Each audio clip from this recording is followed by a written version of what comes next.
Neskubėkite priimti sprendimo ir pildyti prašymo dėl antros pakopos nutraukimo. Tai gali būti ne pats naudingiausias žingsnis jums, ypač jei tai darysite iškart po naujų metų. Dalis žmonių laukia 2026 metų pradžios, kad kuo greičiau užpildytų prašymą. Tačiau verta žinoti, kad pereinamasis laikotarpis truks net 2 metus, nuo 2026 metų sausio iki 2027 metų gruodžio. Tad laiko turime daug, o skubėti tikrai neverta. Pirmiausia, jei pasitrauksite jau 2026 metų pradžioje, nebegausite valstybės prisidėjimų. Tai yra 1,5% nuo vidutinio šalies atlyginimo. Šiais metais, tai yra 25, tai sudaro apie 364 eurus, o kitais metais jau apie 400 eurų.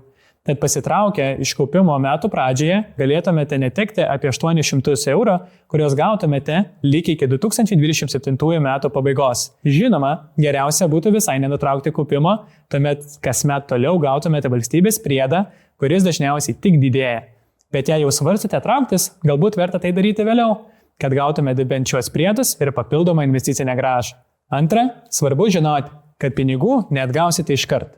Visose bendrovėse prašymai bus renkami ketvirčiais.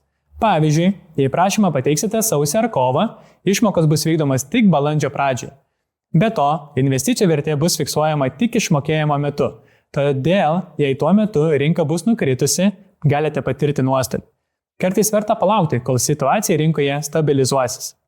Trečia, pagal naują tvarką antros pakopos kaupimas taps lankstesnis. Nuo 2026 metų galėsite sustabdyti įmokas neribotą kartų skaičių.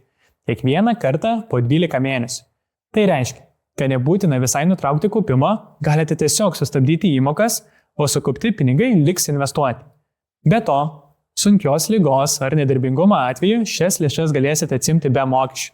Tuo tarpu, nutraukus kaupimą, sodros ir valstybės dalis grįžta atgal į sodrą, o tai dažnai sudaro net 30–40% visos sukauptos sumos. Šie pinigai tampa sodros taškais, kurie nėra paveldimi ir negalės būti panaudoti ligos atveju. Apibendrinant, neskubėkite. Turime 2 metus, kad ramiai priimtume apgalvotą, edukuotą sprendimą.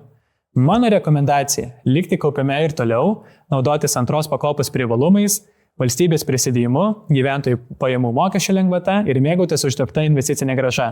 O jei visgi norėsite stabdyti kaupimą, tiesiog pasverkite, kada ir kaip tai daryti jums būtų naudingiausia.